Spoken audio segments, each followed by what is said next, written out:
যুবভারতী কাণ্ডে রাজ্য পুলিশের ডিজি রাজীব কুমারকে শোকজ করল রাজ্য সরকার।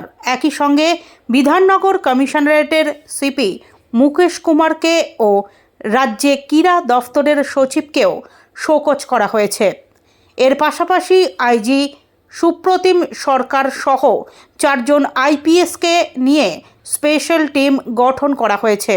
রাজ্য পুলিশের ডিজি রাজীব কুমারকে শোকজ করার পাশাপাশি অপসারিত যুবভারতীর সিইও দেবকুমার নন্দন। বিধাননগর পুলিশের ডিসি অনিশ সরকারের বিরুদ্ধে বিভাগীয় তদন্ত শুরু। একই সঙ্গে তাকে সাসপেন্ড করা হয়েছে। যতদিন তদন্ত শেষ না হবে তিনি সাসপেন্ড থাকবেন। মঙ্গলবার সকালে নবান্নে মুখ্যমন্ত্রী যে তদন্ত কমিটি গঠন করেছিলেন তার রিপোর্ট জমা পড়ে।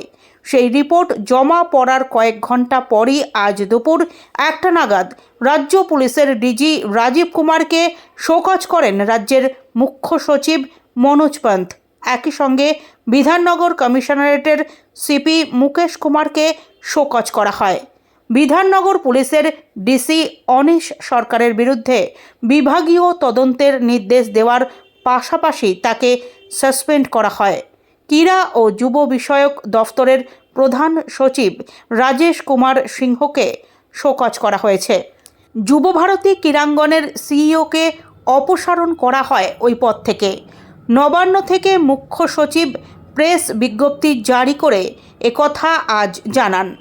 নবান্ন থেকে মুখ্য সচিব যে বিবৃতি প্রকাশিত করেছেন তাতে স্পষ্ট বলা হয়েছে, শনিবার মেসের অনুষ্ঠানে কেন বিশৃঙ্খলা তৈরি হয়েছিল, কেন ওই দিন অব্যবস্থা ছিল, কেন বেসরকারি আয়োজক সংস্থা সহ স্টেক হোল্ডারদের সঙ্গে কেন কোঅর্ডিনেশন সম্ভব হয়নি, তা 24 ঘন্টার মধ্যে লিখিতভাবে জানাতে হবে রাজ্য পুলিশের ডিজি রাজীব কুমারকে। যুবভারতী কাণ্ডে অনুসন্ধান কমিটি গঠন করা হয়েছিল মুখ্যমন্ত্রী মমতা বন্দ্যোপাধ্যায়ের নির্দেশে। অবসরপ্রাপ্ত বিচারপতি অসীম কুমার রায়ের নেতৃত্বে সেই কমিটি সোমবার রাত্রে প্রাথমিক রিপোর্ট পেশ করে। কমিটির পক্ষ থেকে জানানো হয়, মেসির কলকাতা সফরের বিষয়টি দেখাশোনার দায়িত্বে ছিলেন পুলিশ ও ক্রীড়া দফতর। তারা তাদের এই দায় এবং ব্যর্থতা এড়াতে পারেন না। মুখ্যমন্ত্রীর করে দেওয়া তদন্ত কমিটি থেকে বিস্তারিত রিপোর্ট সংশ্লিষ্ট কর্তাদের কাছে চাওয়া হয়েছিল 24 ঘন্টার মধ্যে।